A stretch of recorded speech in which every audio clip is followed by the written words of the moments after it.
라이브 개정판 공부 잘하는 머리 10살이면 결정된다의 6번째 챕터에 대한 이야기를 할 거고요. 오늘 챕터하고 다음 챕터들은 중요한 얘기들이 있어요. 약간 좀 공부하는 느낌이 점점 가기도 하는데 저희 아들에 대한 이야기가 가장 많이 나오는 그런 챕터가 아닐까라는 생각이 좀 들었습니다. 제가 저희 아들하고 딸하고 예전에 약속을 한 게 어디서 공식적인 자리에서 너희 이야기를 해서 뭐 사람들에게 관심이나 웃음이나 뭔가 하여튼 뭐 그렇게 너희를 하진 않을 거다라고 약속을 한 바가 있기 때문에 제가 이야기에 대해서 되게 조심을 하는데 오늘 내용을 시작해 보도록 하겠습니다. 초인작습법에 필요한 준비 전략이 오늘의 제목입니다. 초인작습법에 필요한 준비 전략을 하려면요, 크게 4가지를 생각을 해야 됩니다. 그 4가지의 제목부터 말씀드릴게요.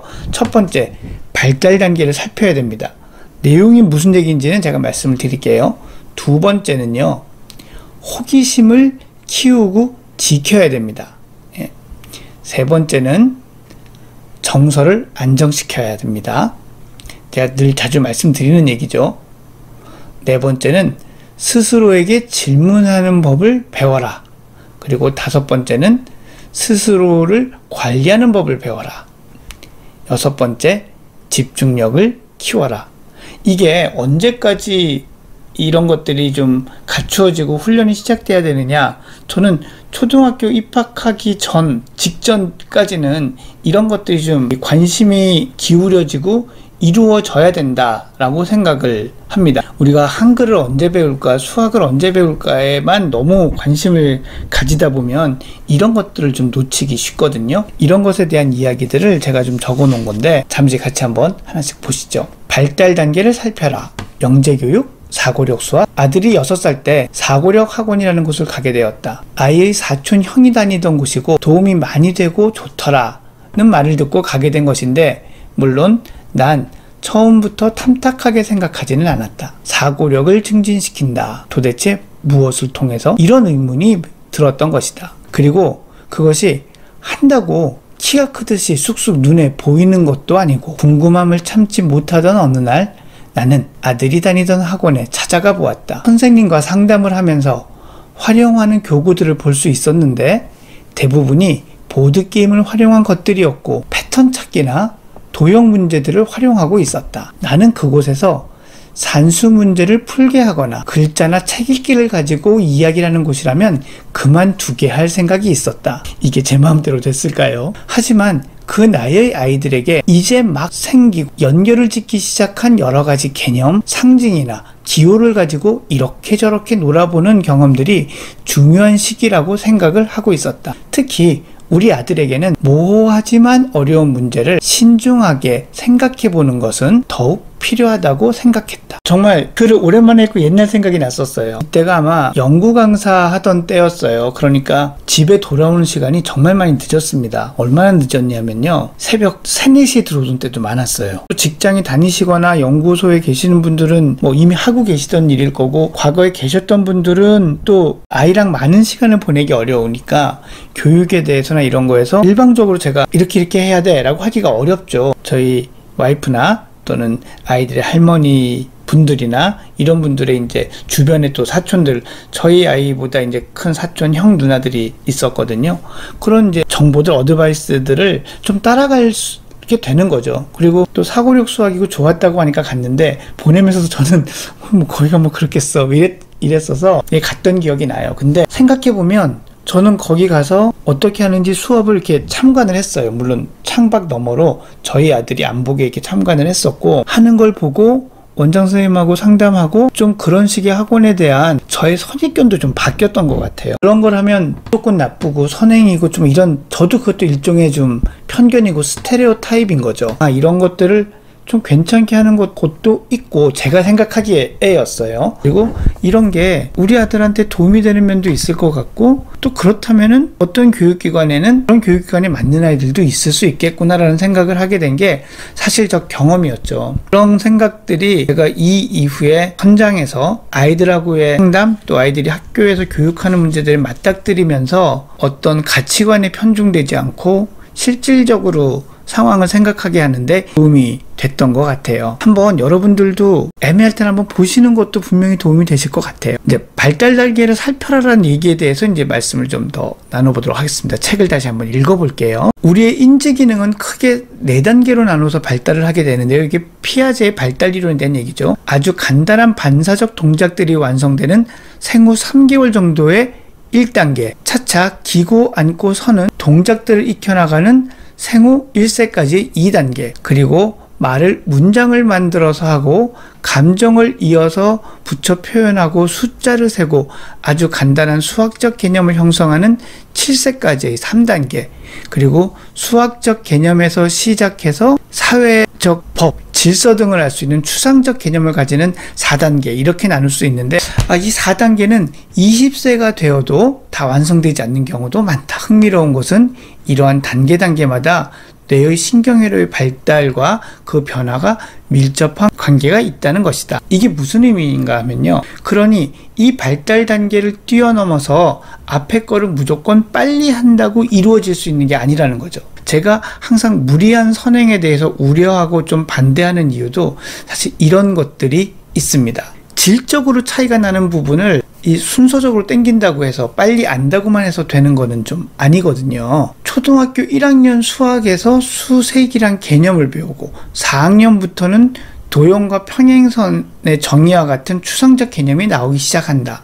이것을 무리하게 앞당기는 선행은 결국 키도 안 큰 아이에게 농구장에서 덩크슛을 하라고 시키는 것과 같다. 특히 같은 발달 단계 내에서는 개인의 편차가 있으니 어느 정도의 선행도 가능하겠지만 이렇게 단계를 뛰어넘는 선행학습은 효과를 보기 어렵다고 봐야 한다. 창의성이나 영재성도 쉽사리 개념을 정의하고 효과 유무를 말하기는 어렵지만 이러한 단계를 뛰어넘어 무언가를 가르치려 한다면 바람직하다고 볼 수 없다. 지능지수가 높다고 해서 반드시 이러한 발달 단계를 뛰어넘었다고 보기도 어렵다. 영재발굴단하면서 이런 걸 정말 많이 느꼈어요. 이게 진짜 어렵습니다. 일부 영재원에서 지능검사로 입학 여부를 결정하기도 한다던데 만일 그것이 유일한 기준이라면 위험할 수 있다. 영재라기보다는 공부를 좀 쉽게 빨리 할 수 있는 아이라는 뜻입니다. 어려운 거를 하고 사고력을 높이고 하는 것 자체가 나쁘다는 게 아니라 그것이 아이들의 호기심을 채워주는 것에서 시작을 해야 됩니다.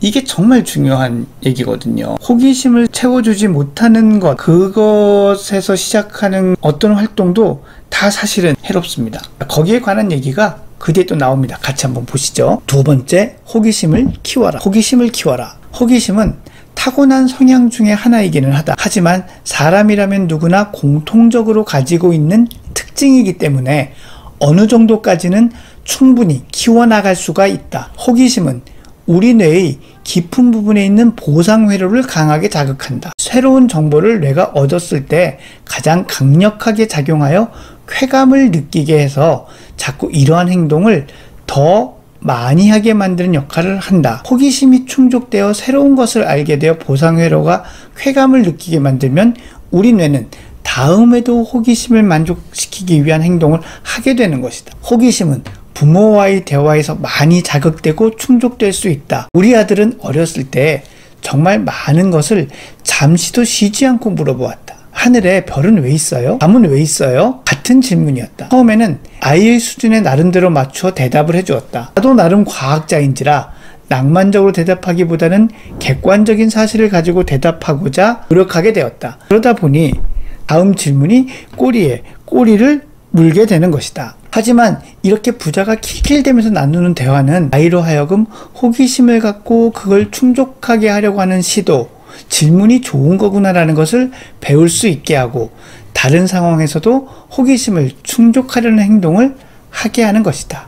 이 호기심은 어떤 문제가 발생했을 때 그 문제를 해결할 방법을 찾는 불꽃이 된다. 이 부분을 읽으니까 저도 제가 제 큰 아이랑 보냈던 장면이 떠오릅니다. 사실 지금 저 질문들을 받으면 조금 더 낭만적으로 대답했을 것 같기도 해요. 근데 그땐 참 과학자인 척하고 그렇게 무미건조하게 대답했던 것 같습니다. 그래서였을까요? 지금 저희 아들은 자연과학이 아닌 인문과학을 좋아하고 있어요. 그래서 인문과학을 전공하고 있어서 그때 저 질문이 우리 아이의 진로를 결정한 거는 아니었던 것 같습니다. 하지만 지금도 호기심이 많고 많은 것들을 생각하는 그런 아이가 되어 있기는 한 것 같고요. 또 생각해 보면은 처음에는 밤하늘의 별은 왜 있어요? 라고 했지만 언젠가 초등학교 한 5학년쯤부터는 주식이 뭐예요? 주식회사가 뭐예요? 이런 것들을 묻기 시작한 걸로 봐서는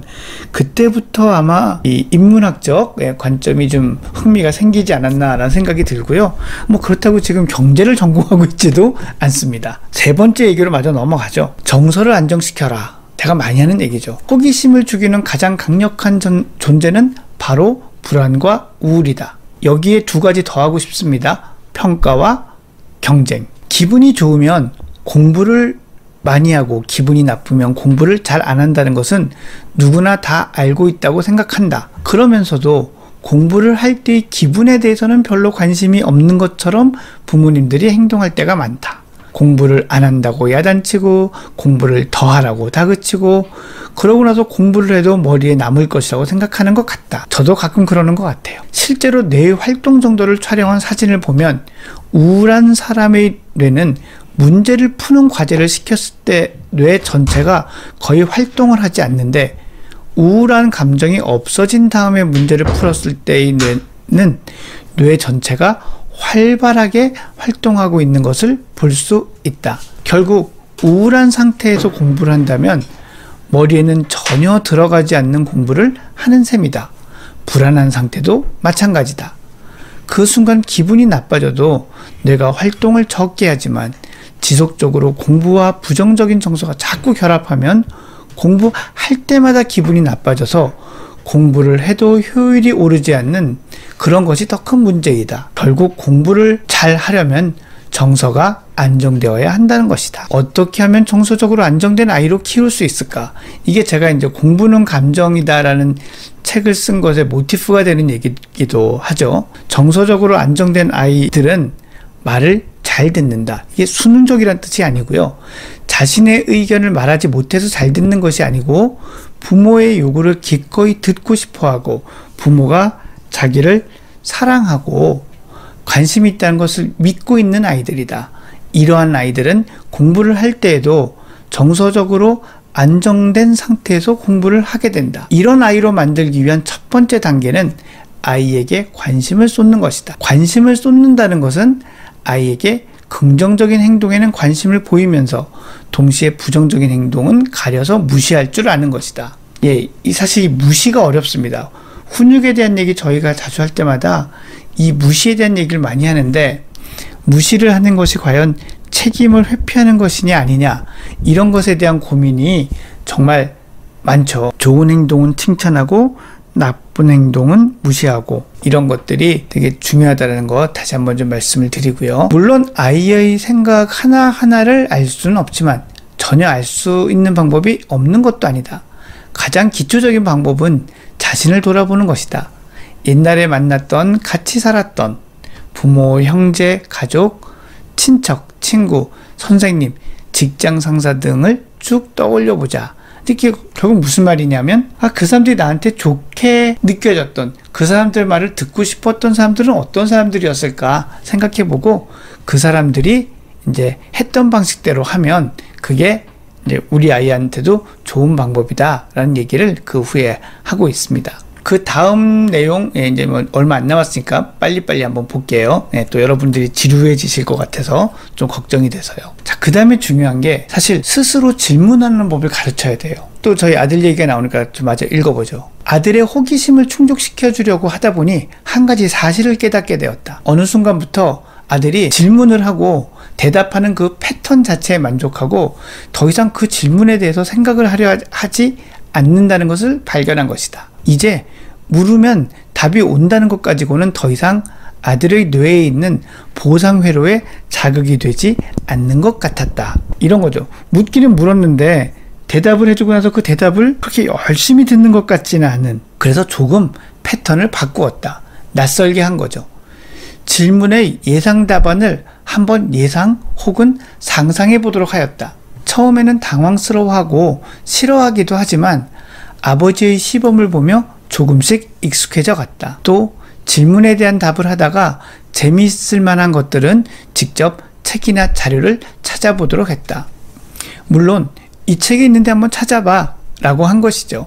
이건 왜 이럴까? 라는 질문을 스스로 하고 대답해 보도록 하고 싶었던 것이다. 앞서 말한 대로 그렇게 생각하고 대답해 보는 것이 새로운 지식을 머릿속에 재구성하는 것의 첫 단추이기 때문이다. 나중에 초인지 학습법을 쉽게 익히고 자유롭게 사용하기 위해서 미리 스스로 질문하고 대답하는 법을 연습해 두는 것이 좋다고 생각한다. 이게 말이죠. 지금 여기에 한 가지 더 추가를 한다면 이거 어렸을 때 해야 돼요. 사춘기가 되고 또 성장하면서 이제 아이가 독립성이 강해지고 아이가 하려고 하는 것에 부모가 뭔가 반대하거나 이런 것들이 많아지면 이런 시간들이 좀 줄어들거든요. 정말 이런 대화나 이런 시간들을 여러분들이 자녀들과 열심히 오래 가져주셨으면 좋겠어요. 요즘 코로나 때문에 집에서 아이들과 무엇을 하면 좋을지 모르겠다라고 많이들 고민하시는데 이런 시간들 한번 많이들 가져보시고 생각해 봐 주시기 바랍니다. 그 다음에 스스로 관리하는 법을 배워라. 사실 관리하는 게 전두엽의 실행기능 공부머리의 대부분이고요. 초등학교 입학할 무렵의 학생에게 자기관리라는 것은 책가방 싸고 옷 입고 밥 먹고 양치 잘하고 숙제하고 등의 일을 자기가 챙기게 하는 것이다. 예, 그렇죠. 이게 다죠. 예. 참 이런 것들은 제가 잘 쓴 것 같아요. 이번 챕터는 제가 되게 마음에 드네요. 예. 이걸 하려면 제가 자주 말씀드리죠. 자기가 할 일이 무엇인지 머릿속에 떠올릴 수 있어야 하고 할 일들마다 시간을 가늠할 수 있어야 하고 이것은 조직적인 사고력이 필요한 작업이다. 이것이 발전하면 계획성이 되는 것이고 계획을 잘 세우고 그대로 스스로 공부하는 아이를 사람들은 자기 주도적인 아이라고 한다. 초인지 학습법의 중요한 부분 중에 하나인 조직화 능력은 이렇게 저학년 때의 자기관리를 통해서 훈련하는 것이 가장 효율적이다. 자기관리를 잘하는 아이가 공부를 규모 있게 잘하는 것도 내가 같은 능력을 사용하는 일이기 때문이다. 6번째 마지막으로 집중력을 키워라 입니다. 주의가 산만하면 초인지 학습 능력을 익힐 기회를 가질 수가 없다. 예, 그래요. 그래서 이런 학습법이 잘 안 통하는 게 주의가 산만해서 그렇거든요. 앞에서도 설명했지만 10살 이전의 공부와 생활은 모두 초인지 학습 능력의 밑거름이 된다고 할 수 있다. 그런데 주의가 산만하면 생각을 조직적으로 하기도 어렵고 한 가지의 호기심을 가지고 계속 스스로에게 질문하고 답을 할 수도 없다. 뇌의 각 부위의 능력은 성장하고 자라더라도 초인지 학습법이라는 징검다리를 건너갈 수가 없다. 주의력 부족은 너무나 강한 바람이기 때문이다. 주의력이 부족한 아이들은 전체 아동 중에 10명 중에 1명 꼴이다. 과거에는 크면 낫는다고 하고 그냥 두거나 학교에서 문제가 생기면 그때서야 치료를 받았지만 요즘에는 적극적으로 와서 평가해보고 주의력 결핍에 대한 대응을 하는 추세이다. 그렇습니다. 예전에는 호환 마마보다 무섭다고 생각하고 아닐 거라고 생각하고 이렇게 해서 막 그랬었는데 이젠 진짜 안 그렇거든요. 그러니까 여러분들께서도 이제 마지막에 주의 집중력에서 제가 하고 싶었던 얘기는 외면하지 말자. 너무 호들갑 들고 모든 거를 주의력이라고 생각하는 것도 나쁘지만 이거 아닐 거야 라고 생각하고 외면하다가 때를 놓치지 말자 라는 말씀을 꼭 드리고 싶습니다. 같이 이렇게 저랑 제 책 이야기를 같이 읽어주셔서 감사하고요. 이스님이 집중력은 어떻게 기르기 시작해야 할까요? 하셨는데 이제 만 5세 아이가 갑자기 책 읽기는 좀 그렇죠. 이때는 자기가 좋아하는 거를 하면서 그 시간이 늘어야 되는데 이게 스마트폰이나 이렇게 영상 같은 거 보는 거가 아닌 거 이런 것들이 중요하다고 생각을 해요. 여러분 안녕히 계세요.